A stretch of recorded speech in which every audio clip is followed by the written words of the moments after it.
Welcome to Channel 97 News. I'm Josh Hansen. And I'm Martin Ramscow. In today's lineup, we have a show choir, women's hockey, and a special on the school board candidates. But first, we go to Aaron Miles and Sydney Hartford. Just a small town girl living in a lonely world. Wow, you sound good. Yeah, we might as well try out for show choir. Ah, might as well. With the story, here's Kristen Getter. Show choir is a new group started this year in BRFHS, involving over 30 students. Led by choral director Andrea Kester, the group has shown improvement. They've been doing really, really well. We started with just learning the music first because that's the core, because as soon as you start dancing, you forget about how to sing. So we started with the music, and then we taught choreography. We've been meeting 2 mornings a week and during Monday Focus. And we just started putting everything together, and it is looking just fantastic. We're going to be getting costumes soon, and overall, I am just so pleased with the hard work they've been putting in, and how fantastic they're starting to look. Kester's idea for show choir came from her love for it in high school. Senior Lindsay Breheim can relate to Kester's love for the sing and dance. I love being in show choir. Early morning practices are kind of way too early in the morning for me, but I love being in it. I love the people in the group. I have a lot of fun with them, and it's just amazing. Like other clubs, Breheim has had the chance to socialize with other members. She admits the people keep the group alive. I think the best thing I like about show choir would be the people in it. They're all really positive, and they love being there, and we all get excited about songs and dancing. It would be mostly the people. Kester believes the group has more than just positivity, and she looks forward to working with them in the future. I think we just have some phenomenal singers here. We have a talent pool that just really astounds me, and I am so excited to work with them. Though there is much talent and much progression has been made, Kester admits they are having a few struggles, but she thinks they will all work out in the end. As it's new, it's always hard to get the idea of the concept unless you've seen it before. So it's a lot of dance, and people who haven't done a lot of dance before, that's really new to them. So we're kind of getting in the groove, getting used to counting things in by an 8 count, and but overall everyone's been rising to the challenge. It was a really quiet week for sports here, as we started out in boys basketball. The men fell at home to the Viroqua Blackhawks on Tuesday night by a score of 44-39. Now on to hockey. The Tigers went to La Crosse Aquinas on Tuesday night and fell 5-2 in the first round of the playoffs. With the women's hockey team in its second season and playoffs right around the corner, Kyle Oaks had a chance to see how their season is going. The Black Earth Falls High School girls hockey team has had a great season, but playoffs are right around the corner. Here is sophomore Miranda Jesse talking about how tough the team has played throughout the season. We've worked hard for it to get to where we are. I mean, we should have even more wins, and we win and we lose, so you just get what you got, I guess. Jesse tells what happens when the team or another player isn't doing so great. Usually we try to pick each other up and just get through the day, and even though it's getting toward the end of the season and everybody just kind of wants it to be done and over, we still have playoffs left, and we want to win them, of course, and see how everything goes. Jesse says who the leader is on the team and why that person is the leader. Well, right now our captain is Riley Smith, so I really look up to her because she's a good leader, and she leads the team to our wins and stuff, and tells us what to do, like a captain should. Junior Zeta Thundercloud also tells us about the girls hockey team's season. Right before the game starts, we try to get pumped up. We yell and scream and do cheers, and it helps us to mentally take care of the game. Thundercloud explains what the team needs to do mentally to be a better team. I think we could have confidence in ourselves and know that we could beat other teams, and then we would be able to. He also explains what's her favorite thing about the team. The people on the team. We're all good friends and positive towards each other. Thundercloud tells and explains what the team's rivals are. Definitely on Alaska. A couple of their players used to play for us when we played youth hockey, so that's always a big challenge. Thundercloud also tells us what happens during halftime. Normally Normally we turn on some music and wait for our coaches to come in, and then they talk to us about what we're doing wrong and what we can do to improve for the rest of the week. The girls hockey team has had a great season, and they played against Baraboo on the 17th of February.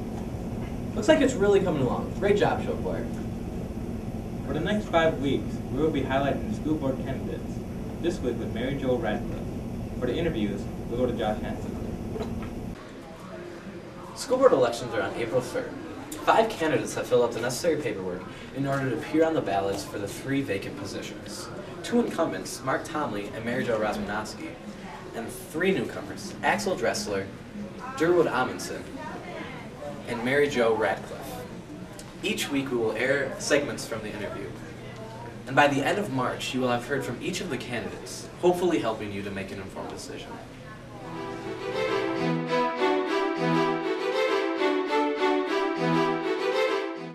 Let's start with a little background. Tell us a little bit about yourself.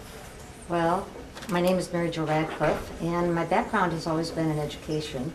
I was a 2nd grade teacher in this district for 33 years. My husband Lauren lived in this district all his life, and I have a grandson Vance who is also in this district. My mother was a teacher, so she was involved in education. My brother was on the school board in West Salem, so he was very involved in education. And I guess education has been my passion throughout my life. All right. Why have you decided to run for the school board, and what makes you qualified to serve on the board? Well, the reason I decided to run for the school board is I want Black River Falls School District to be recognized for one of the best schools in the area. When they think of Black River Falls, they will think of quality schools, quality teachers, professionals that meet their children's needs. I also decided to run because I want to try to bridge a gap between the community and the schools. I want parents and grandparents and families to feel welcome at school events, to be part of their child's education, and I think I'm good at bridging those gaps. I also am running because right now the staff is feeling a little bit insecure after Governor Walker's collaborative bargaining issue, and I want to make sure that staff feel valued and secure in their job and willing to do the best job that they can for students without fear for their jobs. And the other reason I'm running is I've been told that, in seeing school board meetings, that the school board gets presentations from the school. They find out what's going on in the schools, but they don't have direct contact with staff. And I would like to change that. I think school board members should be in the classrooms from time to time and interacting with staff to see what the issues really are. All right. So what's your philosophy of education? So what should a school do? What is its purpose? Well, a school is here to provide the best education it can for all age levels. Every child comes to school with a different background, and the school has to be able to meet those needs, whether they are gifted students that need more challenges, or a student that needs a little extra support. The school needs to be there for them and provide the best education that they can do. All right. How would you plan to deal with any budget shortfalls? Well, that's a tricky one because there will be budget shortfalls. We know that. And I guess you have to look at the entire budget, see which programs directly impact students, and then make the cuts according to that. My philosophy would be to give more dollars that directly impact students. What great stories today. Boy, were they ever. Thanks for watching Channel 97 News. Be sure to stay tuned after the credits, where you can watch the entire Mary Jo Radcliffe interview. I'm Josh Hansen. And I'm Martin Roundsbaum. Stay beautiful, Black River Falls.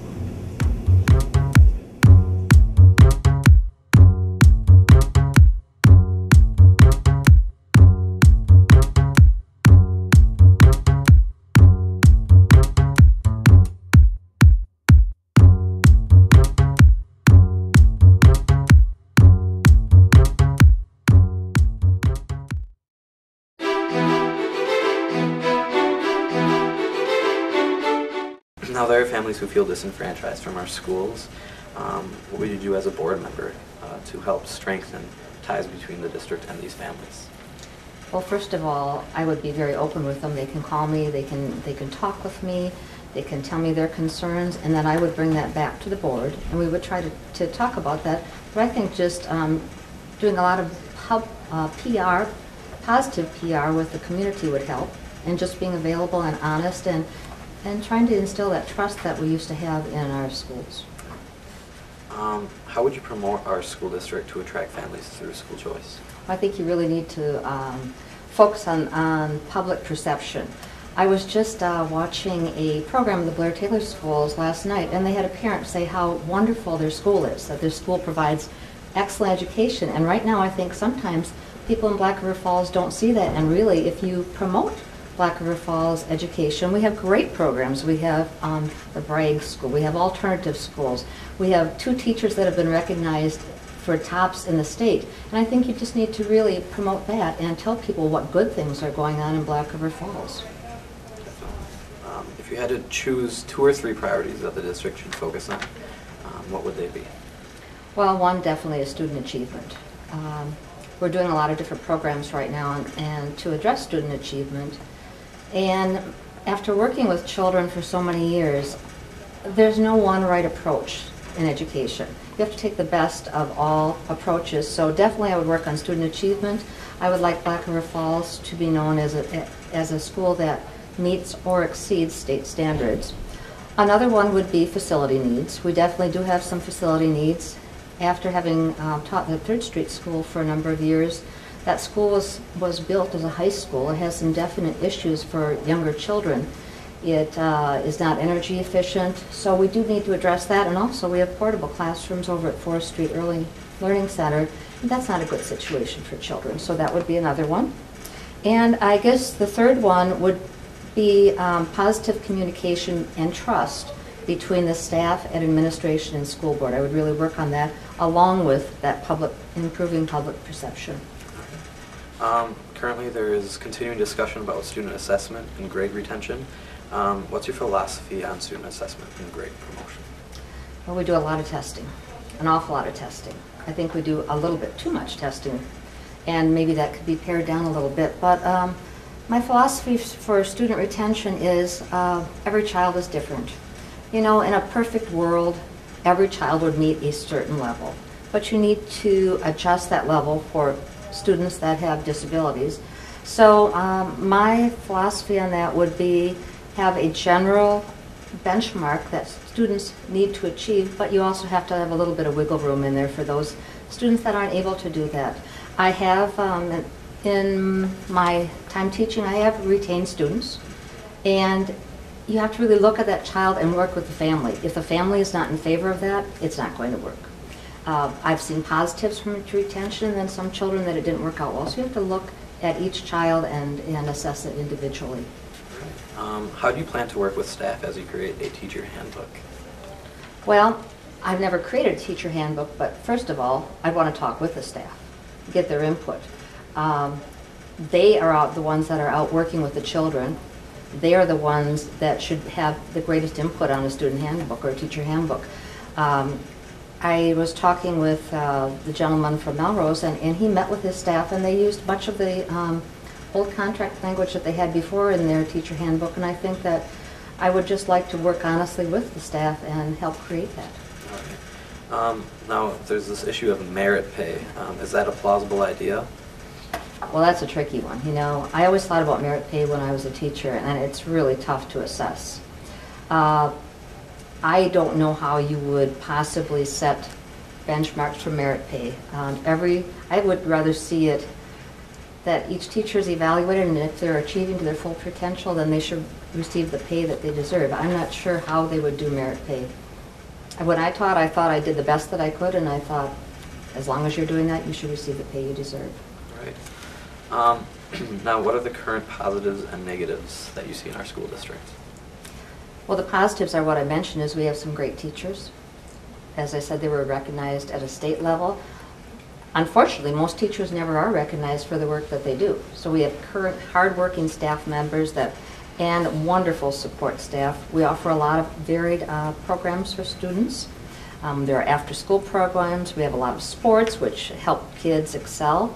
I think that educationally, for achievement, our scores are going up. We're trying to address all those issues. Negatives,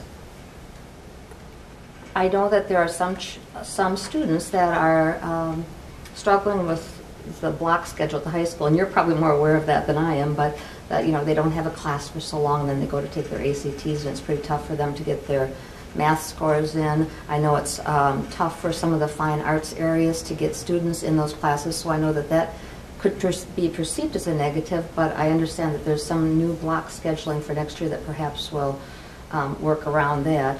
The negatives are just the perception that people have, and I don't think they're really there. I think if we just spread a positive message, that should help. And the only other negative that I can think of is that right now staff